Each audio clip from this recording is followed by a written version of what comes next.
दोस्तों नमस्कार। आज का हमारा टॉपिक है हु किल्ड सुशांत सिंह राजपूत।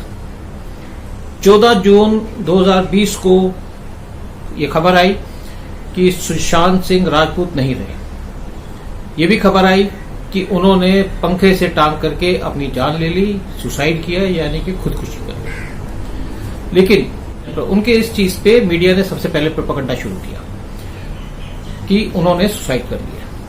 साथ में जो मुंबई पुलिस है उसकी भी ये स्टेटमेंट आई कि सुशांत सिंह राजपूत ने सुसाइड कर लिया है और उन्होंने अपनी इन्वेस्टिगेशन भी इसी डायरेक्शन पे करनी शुरू कर दी। मुझे लगता है कि इस केस में सुशांत सिंह का जो डेथ हुई है ये उनका सुसाइड नहीं है, ये उनका मर्डर है। और इस मर्डर के पीछे कुछ प्रोफेशनल्स लगे हुए हैं, यानी कि मैं कहूंगा कि इसके अंदर जो मुंबई का अंडरवर्ल्ड गैंग है या दाऊद गैंग है वो इसके पीछे लगा है और उसी का हाथ है सुशांत सिंह को मर्डर करने में।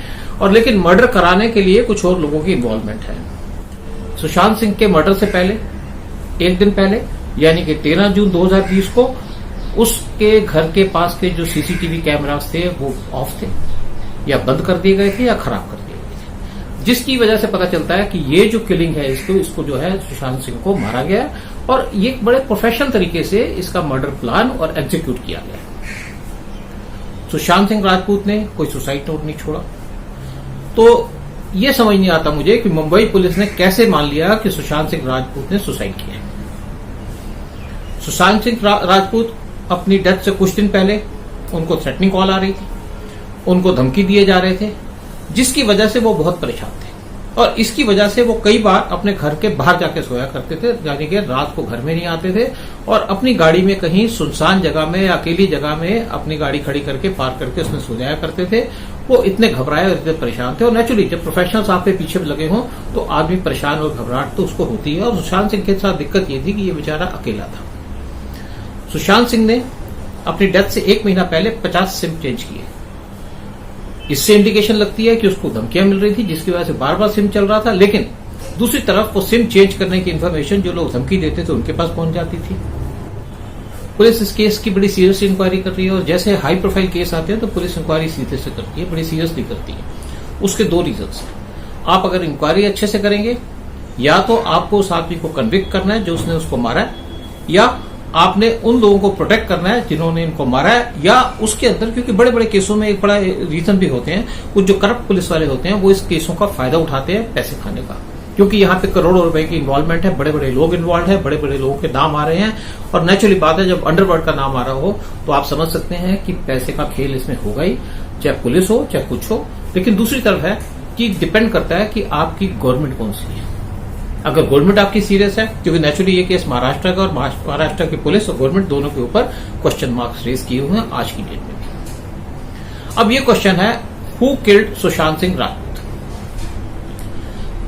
ये तो पक्की बात है कि सुशांत सिंह राजपूत का मर्डर जो है प्रोफेशनल तरीके से किया गया। उनके अंदर जो इसमें इन्वॉल्वमेंट थी, अंडरवर्ल्ड की इन्वॉल्वमेंट थी, दाऊद गैंग की इन्वॉल्वमेंट थी, क्योंकि मुंबई में जो कुछ भी होता है वो दाऊद गैंग के हिसाब से चलता है, चाहे दाऊद गैंग हो या नहीं हो, लेकिन जो अंडरवर्ल्ड का कनेक्शन है वो दाऊद के साथ है, पहले भी था और आज भी है। जो अंडरवर्ल्ड है वो जहां पैसा होता है वो वहां पे एक्टिव होता है और उसके एक्टिव होने का पर्पज ये है कि जो वहां की उनके पैसे की शेयरिंग है, पैसे की इनकम है, पैसे की जनरेशन है या पैसे की इन्वेस्टमेंट है, वहीं वो करते हैं। क्योंकि फिल्म इंडस्ट्री मुंबई में है तो अंडरवर्ल्ड तो वहां रहेगा ही रहेगा, चाहे किसी भी शेप में रहे, क्योंकि इनको अपने पैसे वाइट करने हैं वो भी इनका काम है। फिर इनके पास मसल पावर है उसको भी यूज करते हैं, फिर इनके पास जो दूसरी मनी पावर है उसको भी यूज करते हैं, फिर इनके पास जो गन पावर है उसका भी यूज होता है। दूसरी तरफ पाकिस्तान की आईएसआई भी इसमें पूरी इन्वॉल्व है, मुंबई के अंदर, बॉलीवुड के अंदर। यहाँ पे कुछ लोग रहे हैं पाकिस्तान के जो इवेंट्स ऑर्गेनाइज करते हैं फॉरेन के अंदर, और हमारे वहां पे बॉलीवुड के स्टार्स और बाकी लोग वहां पे जाते हैं परफॉर्म करने के लिए और उनको अच्छे रिटर्न मिलते हैं और उसके बाद वो पैसा यूज करते हैं इंडिया के खिलाफ। ये लोगों को पता है, ऐसी कोई बात नहीं है, लेकिन ये लोग जो हैं इनके लिए सब कुछ एक पैसा है। इस चक्कर में मैं नाम लूंगा आपको, अनिल मुशर्रफ और राहिल सिद्दीकी, ये दोनों के लिंक्स हैं, अंडरवर्ल्ड के साथ भी लिंक है, आईएसआई के साथ भी लिंक है और इनके लिंक जो है यहाँ के बॉलीवुड के स्टार्स के साथ भी है। इसके बारे में पहले भी मैं वीडियो इशू कर चुका हूं, लेकिन इसके बाद मैं दोबारा से इनके बारे में और पूरी डिटेल के साथ वीडियो इशू करूंगा कि इनकी कैसे कैसे एक्टिविटीज है और इंडियन गवर्नमेंट इस पर क्या एक्शन ले रही है। उसके बारे में हम फिर बाद में बात करेंगे अपने अगली वीडियो में। जो मर्डर हुआ है सुशांत राजपूत का, इसके अंदर जो पहला जो शक जाता है वो जाता है सुशांत के सर्वेंट के ऊपर।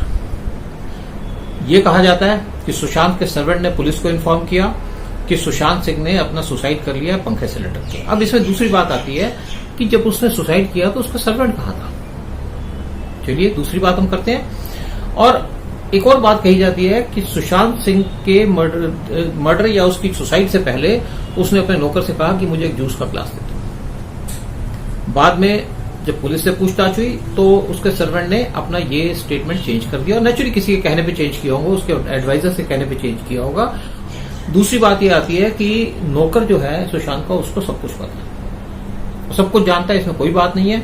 मैं ये नहीं कहूंगा कि उसकी इसमें इन्वॉल्वमेंट है, लेकिन हाँ उसको पूरी जानकारी है, क्योंकि जब सुशांत सिंह परेशान होगा तो भी नौकर को सारी कुछ बातें पता थी। सुशांत सिंह घर नहीं आता था तो नौकर को बात पता होगी, अपनी गाड़ियों में सोता था नौकर को सारी बात होगी, थ्रेटनिंग कॉल आती होगी तो नौकर को सारी बात पता होगी, इसमें कोई डाउट की बात ही नहीं है।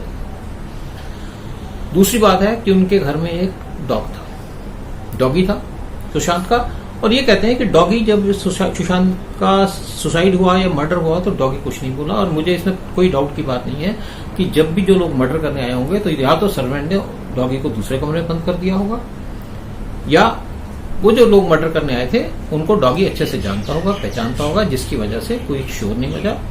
और ये भी हो सकता है कि सुशांत को मारने से पहले, कि मुझे ये तो नहीं पता कि इसकी मेडिकल रिपोर्ट्स या बाकी क्या है, कि उसको ड्रग्स दिए ताकि वो बेहोश हो गया और तब उसके बाद जाके मारा हो। ये तो पुलिस की जो इन्वेस्टिगेशन उसके अंदर ही आएगा।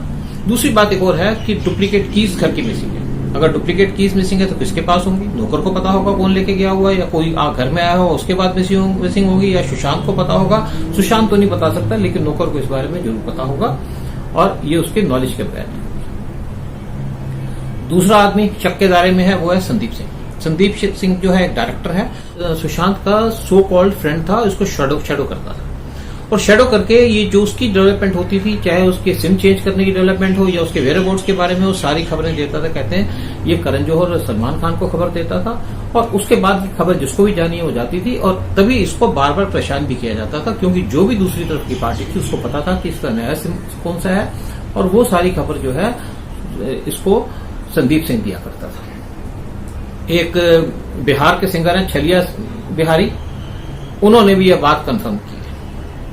कुछ लोग कहते हैं कि संदीप सिंह ने सुशांत राजपूत को मारा है दाऊद गैंग के कहने पे, और सर्वेंट ने भी इसको मारने में हेल्प की है संदीप सिंह की।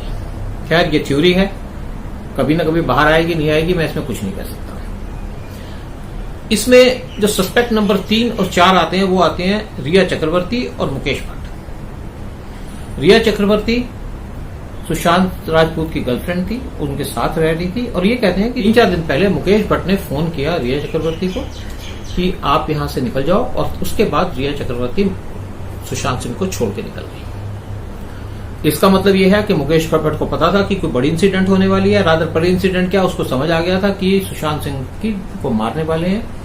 और रिया चक्रवर्ती जो है वो भी जानती होंगी कि इनके साथ ऐसा होने वाला है, जिसकी वजह से वो छोड़ के चली गई, क्योंकि ना तो अपना वो कैरियर खराब करना चाहती थी फिल्म का, ना ये चाहती थी कि वो किसी तरीके से इन्वॉल्व हो सुशांत के मर्डर के ऊपर, या उनके साथ उनको भी मारा जाए। तो रिया चक्रवर्ती को यह भी पता था कि सुशांत सिंह डिस्टर्ब चल रहा है, और इसके बारे में वो भी जरूर बहुत ज्यादा डिस्टर्ब होगी, और इसीलिए वो उसका घर भी छोड़ के चली गई। और ये भी कहा जाता है कि बाद में रिया चक्रवर्ती की पुलिस ने इंटेरोगेशन की तो 11 घंटे उसकी इंटेरोगेशन चली, और साथ में 13 और लोगों की इंटेरोगेशन की पुलिस ने नहीं चली। बाद में किसी और की भी की होगी, वो मुझे नहीं पता। और इसके साथ साथ जो इनके लास्ट डायरेक्टर थे फिल्म के, उनकी भी 8 घंटे तक पुलिस ने इनकी इंक्वायरी की या इससे पूछताछ की। जब सुशांत राजपूत की डेथ हुई तो उनके गले में एक जो हरे रंग का कपड़ा डाला हुआ था वो था रिया चक्रवर्ती का। इसके ऊपर मैं कहूंगा कि ये हरे कपड़े का राज क्या है? हरे कपड़े का राज ये है कि किसी ने, जिसने भी उसका मर्डर किया है, वो इसका जो मर्डर है उसको एक पुलिस की इन्वेस्टिगेशन को मिसलीड करना चाहता था या मिसडायरेक्ट करना चाहता था, मेन इश्यू से भटकाना चाहता था उनका ध्यान। इसके साथ साथ और भी बड़े से लोग हैं जिनके बारे में बात करूंगा, उनके बारे में बात करूंगा मैं अगले वीडियो में। मैं इसमें यही कहूंगा कि भगवान सुशांत राजपूत की आत्मा को शांति दे, he should rest in peace. और मुझे लगता है कि ये पीस में तब रेस्ट करेंगे जब इनको जस्टिस मिलेगा। इसके बाद मैं अगले वीडियो में बात करूंगा कि कौन कौन से और मेन सस्पेक्ट्स हैं जिन्होंने सुशांत सिंह राजपूत के मर्डर की नॉलेज है और जो इसके फर्स्ट हैंड नॉलेज रखते होंगे या सेकंड हैंड नॉलेज रखते होंगे या उसमें इन्वॉल्व होंगे। क्योंकि इन चार जो लोगों का नाम दिया है इनमें से सर्वेंट हो गया, या उनका जो एक डायरेक्टर दोस्त था वो संदीप सिंह हो गया, या इनका रिया चक्रवर्ती हो गई। इनको पता तो था, लेकिन इनका मुझे नहीं लगता कि डायरेक्ट इन्वॉल्वमेंट हो। अगर होगी भी तो पैसे के थ्रू की होगी, लेकिन रिया चक्रवर्ती की इसमें कोई इन्वॉल्वमेंट नहीं है। वो सिर्फ एक घबराई डरी हुई थी जिसको डायरेक्शन दिया निकलने को, तो उनके घर से निकल गई और उसको छोड़ दिया क्योंकि वो अपनी डेथ नहीं करना चाहती थी, मरना नहीं चाहती थी। इसके बाद बॉलीवुड के जो और कुछ लोग हैं जिनके कनेक्शन है अंडरवर्ल्ड के साथ, उनको भी कोशिश करूंगा एक्सपोज करने की, क्योंकि पब्लिक को पता होना चाहिए।